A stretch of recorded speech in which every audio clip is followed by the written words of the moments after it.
Bonjour tout le monde. Merci beaucoup d'avoir prêté attention à notre avis. Chers spectateurs, veuillez donner à cette vidéo votre préférence royale à l'avance. Votre like est grandement nécessaire pour diffuser le projet Guru Markets. Nous comparerons les principaux indicateurs fondamentaux de l'entreprise PCB Bancorp, PCB, ticker, PCB. La revue a été créée à partir des informations actuelles à l'époque, le 1er juillet 2024. Par classement Guru Markets, entreprise PCB Bancorp, PCB, appartient à la sous-catégorie Banque classique. 233 entreprises participent à l'analyse, c'est très représentatif. Nous commençons par des informations générales sur la société. Regardons chaque paramètre plus en détail un peu plus loin. Si nécessaire, il est possible de mettre la vidéo en pause. Nous vous invitons à étudier attentivement tous les paramètres de l'organisation étudiée. L'accès au tableau de classement des tickers d'entreprise est absolument gratuit et gratuit. Nous vous demandons de bien vouloir distribuer ce communiqué à vos amis. Eh bien, commençons enfin. Capitalisation boursière de l'organisation PCB Bancorp, PCB, évaluée à 0,23 milliards de dollars. Et la capitalisation boursière de la sous-catégorie est de 1061 milliards de dollars.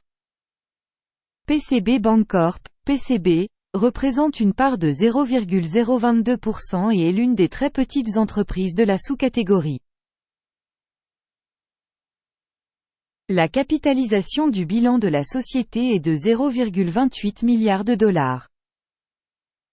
Avec une capitalisation de sous-catégorie de 963 milliards de dollars.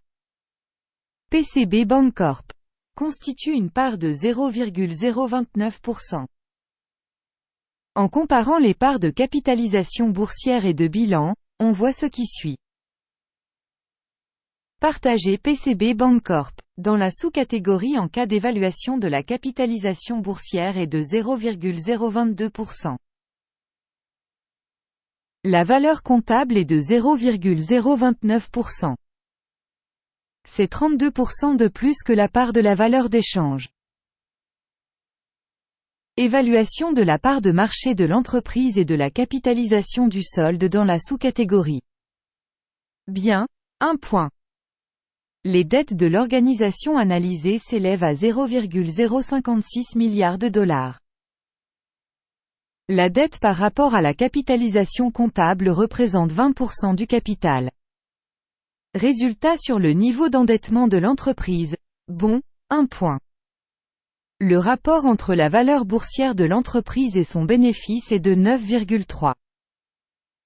La moyenne de la sous-catégorie est de 12,5, soit 26% de moins que la moyenne de la sous-catégorie.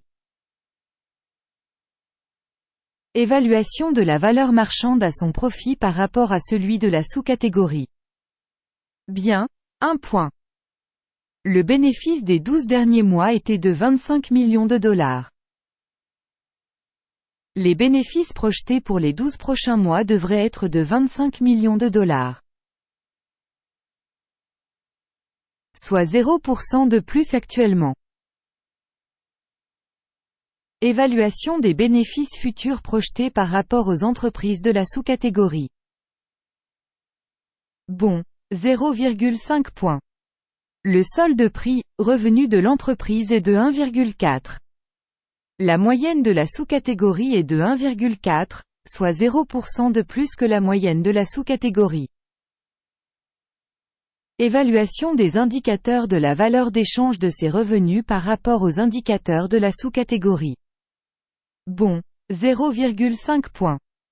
Le chiffre d'affaires des 12 derniers mois était de 170 millions de dollars. Les revenus projetés pour les 12 prochains mois devraient être de 170 millions de dollars. Et c'est 0% de plus actuellement. Une évaluation de l'indicateur de vente future projeté par rapport aux indicateurs de la sous-catégorie. Bon, 0,5 points. La marge est de 14,7%, avec une moyenne pour la sous-catégorie de 11,2%. La différence entre la moyenne de la sous-catégorie et la performance de l'entreprise est de 3,4%. Évaluation de la marginalité par rapport aux indicateurs de la sous-catégorie. Bon, 0,5 points. La part de l'entreprise en termes de nombre d'employés dans la sous-catégorie est de 0,032%. Soit 45% de plus que la part de la capitalisation boursière. Et ce fait reflète le déséquilibre de la valeur d'échange de l'entreprise PCB Bancorp, PCB, très probablement vers une sous-estimation. Le montant du capital marchand par employé de l'entreprise est de 857 000 $. Tandis que pour la sous-catégorie 1249 000 $. La différence entre la moyenne de la sous-catégorie et la performance de l'entreprise est de 31,4%. Estimation du capital de l'entreprise par salarié par rapport aux indicateurs de la sous-catégorie. Bon, 0,5 points. Le montant du bénéfice par employé est de 92,3 milliers de $. Avec la moyenne de la sous-catégorie, 100 000 $.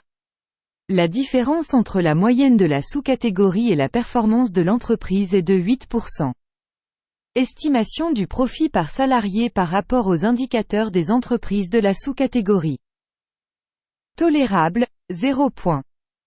Le revenu par employé individuel de l'organisation est de 630 000 $.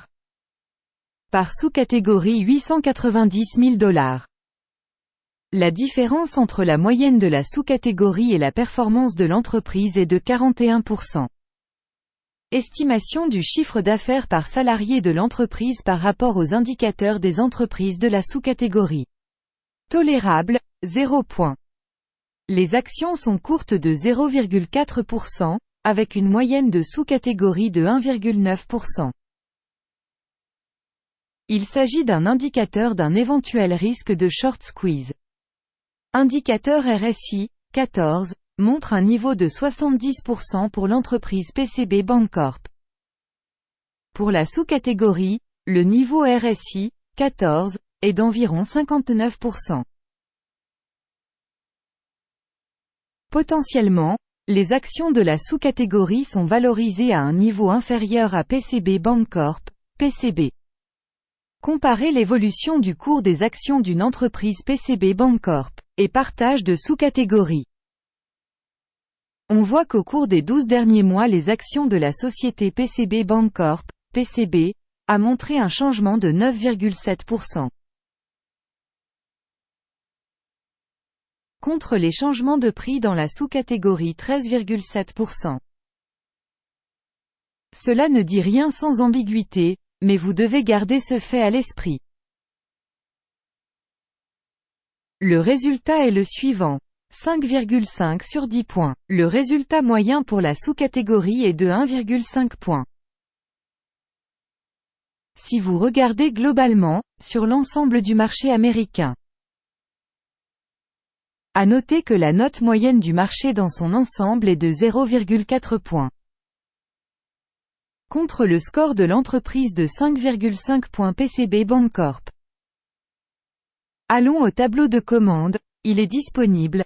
Un lien vers celui-ci se trouve dans le commentaire épinglé. Le tableau des commandes contient absolument toutes les décisions précédemment prises par le système d'information et d'évaluation des références Guru Markets. L'accès au tableau de commande est gratuit et ouvert, lien en commentaire épinglé. Je vous rappelle que le 13 juin 2024, l'arrêté a été publié. Symbole de l'entreprise PCB. Système d'information et de référence Guru Markets, la décision suivante est prise sur cette ordonnance. Conclure l'affaire. Le bénéfice final était de 9%. Merci beaucoup à tous d'avoir regardé cette vidéo et d'avoir utilisé le système d'information et de référence Guru Markets. Vous êtes vraiment le meilleur public du monde.